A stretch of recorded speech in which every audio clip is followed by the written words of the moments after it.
Halo, Assalamualaikum warahmatullahi wabarakatuh. Semoga dalam keadaan sehat walafiat semuanya. Para peneliti di bidang matematika, saya Nita, saya kembali mereview jurnal internasional. Yang keberapa? Ya, oke, betul, yang kelima. Kali ini saya akan membahas jurnal atau artikel dari negara Jerman, dari benua Eropa. Ini adalah salah satu tugas untuk memenuhi mata kuliah studi hasil penelitian pendidikan matematika. Tak lupa saya ucapkan terima kasih kepada dosen pengampu saya. Yang pertama Bapak Profesor Dr. Kartono dan yang kedua Bapak Dr. Mulyono. Semoga beliau dalam keadaan sehat walafiat. Di sini saya akan menjelaskan mengenai jurnal yang berhubungan dengan rencana disertasi saya nantinya. Saya memiliki rencana akan mengangkat tema mengenai studi neuroscience yang akan menganalisis level atau tingkatan proses berpikir kreatif matematis. Dan ini akan ditinjau dari perbedaan gender baik laki-laki maupun perempuan. Ada beberapa jurnal penting yang nantinya akan saya ambil dalam penelitian disertasi doktoral dengan 3 tema utama, yaitu neuroscience, gender, baik males or females, dan juga mathematical creative thinking. Namun di sini dalam pembelajaran matematika kita juga harus memasukkan unsur atau teori mengenai psikologi. Maka kali ini saya akan mengangkat tema mengenai psychological theory in mathematical education. Ini yaitu jurnalnya dari Eropa. Judul jurnal yang saya angkat yang kelima ini yaitu Psychological Theories in Mathematics Education yang ditulis oleh Andreas Obersteiner, Christina Reis, also Hinz pada tahun 2018 di jurnal GMAT TDEC. Oke, latar belakang artikel ini akan melatar belakangi penelitian saya nantinya, di mana pendidikan matematika dan psikologi adalah bidang yang berhubungan dekat. Peneliti dari pendidikan matematika dan psikologi kognitif memiliki minat yang sama sebenarnya dalam memahami cara belajar dan bekerja. Bagaimana tujuannya untuk meningkatkan pembelajaran matematika di kelas. Dan juga latar belakang selanjutnya, bagaimana cara mengintegrasi matematika dan psikologis dalam pembelajaran matematika. Mengintegrasi sampai batas-batas tertentu dan yang penting ini adalah harus dilakukan secara alami. Jadi tidak boleh disetting dengan cara apapun. Latar belakangnya ada 2 hal penting, yaitu penggabungan dari psikologi dan matematik. Latar belakang ini nantinya bisa melihat dari pola-pola penelitian dari Piaget mengenai pola angka pada tahun 1952. Asumsi Piaget, ada variabel penting dalam penelitiannya yaitu mengenai angka-angka, level-level usia, dan juga pematangan kognitif umum, serta bagaimana mengkoordinasi dalam kurikulum pembelajaran di sekolah. Teori psikologis dalam pembelajaran matematika ada beberapa hal. Saya mengangkat 3 teori penting dari Wien 98, Hehen 98, dan Seeger and Lord Diverges pada tahun 2014. Yang pertama dari Wien 98, bagaimana rasa intuisi awal anak dalam operasi numerik. Dan dari Hehen, otak manusia itu akan siap memproses informasi numerik, dan juga psikologis dan neuropsikologis akan menghasilkan perspektif baru mengenai perkembangan numerik. Di sini ada beberapa tantangan dalam mengintegrasi matematika dalam psikologis.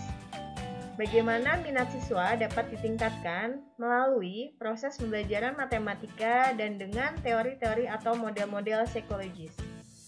Kajian dari tujuan penelitian psikologis sebenarnya yaitu bertujuan lebih kuat untuk memahami mekanisme umum pembelajaran dan juga pengembangan di berbagai domain.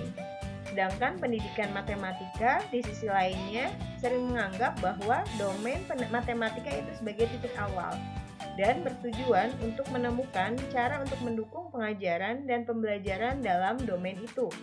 Jadi di sini matematika adalah sebagai titik awalnya saja, di mana nanti dalam proses pembelajarannya kita membutuhkan teori-teori psikologis untuk mendukung pembelajaran supaya lebih optimal. Sebetulnya apa sih perbedaan penelitian matematika dan psikologis? Kita bisa melihat dari berbagai sudut pandang. Yang pertama yaitu dalam pemahaman bahasa, tentu berbeda orang matematika dan orang psikologis dalam penelitian atau mengungkapkan penelitiannya. Yang kedua, bagaimana metodologi penelitian yang berbeda di antara kedua hal. Ini sangat-sangat berbeda di antara keduanya. Karena psikologis lebih menekankan kepada metodologi eksperimen yang dikontrol sangat ketat untuk memilih variabelnya. Sedangkan dalam penelitian matematika ini lebih sangat realistis. Matematika tidak mau mengkamuflase atau men-setting pembelajarannya dengan cara apapun. Sehingga dalam penelitian ini akan banyak muncul pertanyaan penting, yaitu apakah peran psikologis dalam penelitian matematika? Walaupun kita sebenarnya sudah tahu, psikologis ini sangat-sangat penting dalam proses pembelajaran di kelas. Pertanyaan penting yang pertama yaitu, apakah para peneliti pendidikan matematika meminjam teori belajar dari psikologi? Sesuatu pendekatan yang dianjurkan. Ini adalah penjelasan dari Fishburne pada tahun 99. Seorang pengajar pendidikan matematika dalam pembelajaran matematika pasti akan menggunakan teori-teori yang ada dalam teori-teori dalam psikologi. Pertanyaan yang kedua yaitu, apakah peneliti pendidikan matematika akan memodifikasi teori psikologi yang ada sehingga mereka dapat digunakan dalam penelitian pendidikan matematika? Ya, mungkin para peneliti yang sudah berpengalaman, apakah teori psikologi ini selalu dipakai dalam penelitian Anda? Pasti jawabannya adalah iya. Oke, kita lanjut ke pertanyaan yang ketiga. Apakah mereka mengembangkan teori unik yang muncul dari penggabungan pendidikan matematika dan juga dari perspektif psikologi? Ini adalah pertanyaan yang sangat menarik. Bagaimana kita mengembangkan teori ini lalu mengintegrasi keduanya antara matematika dan psikologi? Penelitian tentang pembelajaran numerik ini dalam prosesnya yaitu menggabungkan pembelajaran matematika dan juga teori psikologi. Di sini kita bisa mengambil contoh untuk yang akan menggabungkan keduanya pada pembelajaran numerik.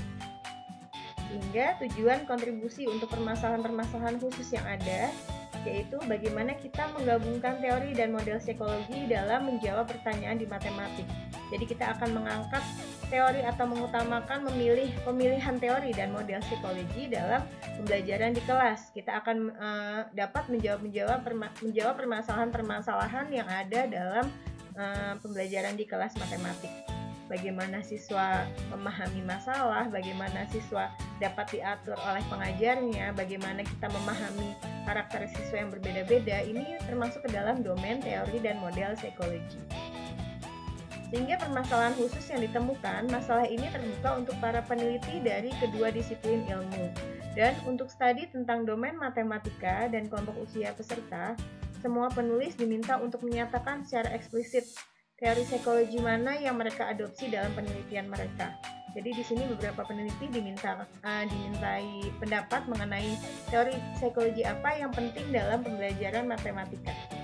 Mereka juga didorong untuk membahas bagaimana penelitian mereka mendapat manfaat dari memasukkan perspektif psikologi dan di mana keterbatasan yang akan dialami atau yang sudah dialami pada penelitian itu. Jadi di sini lebih jelas bahwa matematika tidak akan bisa terpisahkan dari teori atau model-model psikologi. Ini dua hal yang sangat berhubungan erat dan sulit untuk dipisahkan. Permasalahan khusus dalam 7 makalah ini mencakup yang pertama yaitu mengenai teori psikologi dan ruang lingkupnya. Yang kedua yaitu mengenai konten matematika yang akan diangkat dalam penelitian. Selanjutnya, bagaimana metode penelitian yang cocok ketika kita harus mengintegrasi keduanya, karena tadi sudah dibahas bahwa metode penelitian di antara keduanya ini sangat-sangat berbeda. Sehingga selanjutnya yaitu adanya kelompok usia peserta. Kita tidak bisa melepaskan faktor atau variabel usia di dalam penelitian.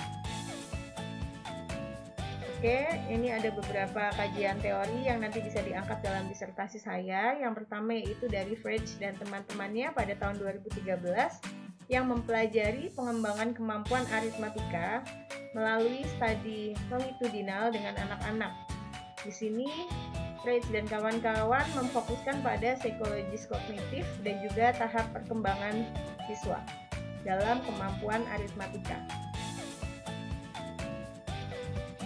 Oke, teori yang kedua dari Graf and Kramer mengenai triple code, model untuk memproses angka dari Dehaene 92 menunjukkan bahwa pemrosesan angka mungkin terkait dengan penalaran spasial.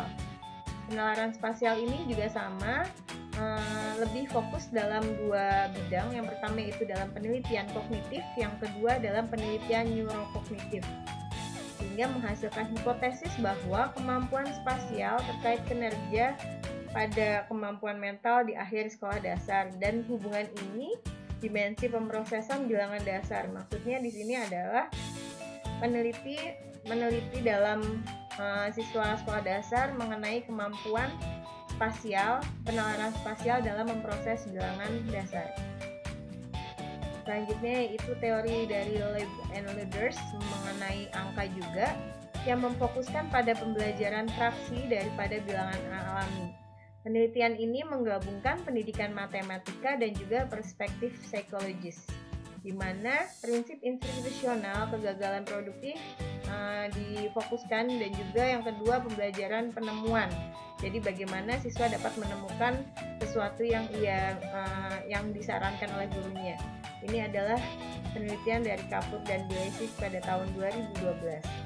Dalam studi ini, mereka mengeksplorasi apakah siswa dapat mengambil untung dari kesalahan yang mereka buat selama eksplorasi. Jadi, tahap-tahap eksplorasi ini sangat penting. Walaupun mereka mengalami kesalahan, mereka harus menemukan letak kesalahan itu apa, dan mereka harus belajar dari kesalahan yang sudah dilakukan hingga ada perubahan dari kesalahan-kesalahan sebelumnya. Dan akhirnya mereka akan menemukan teori yang mereka inginkan. Selanjutnya yaitu Lerner and Reich pada Mock-et dan teman-teman pada tahun 2016 yang menjelaskan bahwa ada penelitian lain yang mengandalkan teori penalaran intuitif selama pemecahan masalah. Lerner and Reich menyajikan penelitian yang didasarkan pada teori proses ganda untuk menggambarkan bagaimana strategi mahasiswa dan kesalahan-kesalahan mereka pada proses pemecahan masalah yang ditunjukkan dalam tabel 2x2. Mereka menggunakan metodologi pelacakan mata dan akhirnya memanfaatkan mekanisme kognitif selama pemecahan masalah, menurut Mock dan kawan-kawan. Hingga penutup artikel ini menggambarkan betapa luasnya bidang penelitian dari cara mengintegrasi model dan metode psikologi di dalam pembelajaran dan untuk menjawab pertanyaan matematika. Di sini kita bisa mengambil bidang penelitian mengenai integrasi model dan metode psikologi, dan kita bisa membuat pembelajaran atau mengoptimalkan pembelajaran menggunakan psikologi, sehingga kita dapat menjawab pertanyaan-pertanyaan matematika. Kesimpulannya yaitu hubungan antara pendidikan matematika dan psikologi berpusat di sekitar keunggulan satu disiplin ilmu di atas yang lain. Jadi kita memiliki keunggulan di antara ilmu-ilmu yang lain. Setiap perspektif memiliki kekuatan khusus, dan menggabungkan perspektif membutuhkan kesadaran akan tingkat penjelasan yang diberikan oleh masing-masing perspektif. Perspektif ini ternyata sangat penting dalam proses pembelajaran. Kami merekomendasikan pengembangan kerangka teoritis tentang bagaimana mengintegrasikan perspektif di dalam pembelajaran matematika. Kerangka kerja seperti itu dapat membantu para peneliti mengkomunikasikan dengan jelas perspektif mana yang akan mereka inginkan atau mereka tuju, dan bagaimana mereka menghubungkan berbagai perspektif satu sama lain. Ini adalah Obersteiner dan kawan-kawan yang menyatakannya. Kesimpulan akhir, bidang ini telah membuat kemajuan dalam penggabungan perspektif, dan bahwa di beberapa area atau konten mengintegrasikan perspektif menjadi sangat umum. Misalnya dalam pembelajaran angka. Ini adalah penelitian dari Nortol dan Ali Bali pada penelitian menggunakan media, sehingga disimpulkan ini dapat menjadi sulit untuk membuat perbedaan yang jelas antara disiplin ilmu. Jadi ketika kita sudah menggabungkan antara psikologi dan pendidikan matematika, kita tidak bisa lagi membeda-bedakan ilmu atau disiplin ilmu yang A atau yang B, karena sudah melebur di antara keduanya. Dalam bidang ini, kita mungkin berada pada jalur menuju integrasi inherent dari kedua perspektif. Penelitian dari Starr and Rachel Johnson pada tahun 2015 yang sudah dapat menghasilkan psikologi pendidikan matematika yang benar-benar terintegrasi. Ini kita bisa melihat dalam buku FaceBand tahun 99 halaman 57, sehingga pendekatan terpadu semacam itu tampaknya paling menjanjikan untuk mendukung pengajaran dan pembelajaran dengan cara sebaik mungkin. Jadi kita bisa melihat proses pembelajaran dan mengintegrasi keduanya ternyata memberikan dampak yang sangat optimal atau sangat-sangat maksimal dalam proses pembelajaran matematika. Oke, mungkin kita bisa mengambil penelitian lain yang merujuk ke situ, dan saya akan melakukannya. Cukup sekian pemaparan dari review jurnal yang kelima. Untuk kritik, saran, dan pesan-pesan, boleh kalian tulis komen di bawah YouTube ini. Terima kasih. Sampai ketemu di lain kesempatan. Wabillahi taufiq wal hidayah. Wassalamualaikum warahmatullahi wabarakatuh. Stay safe and healthy.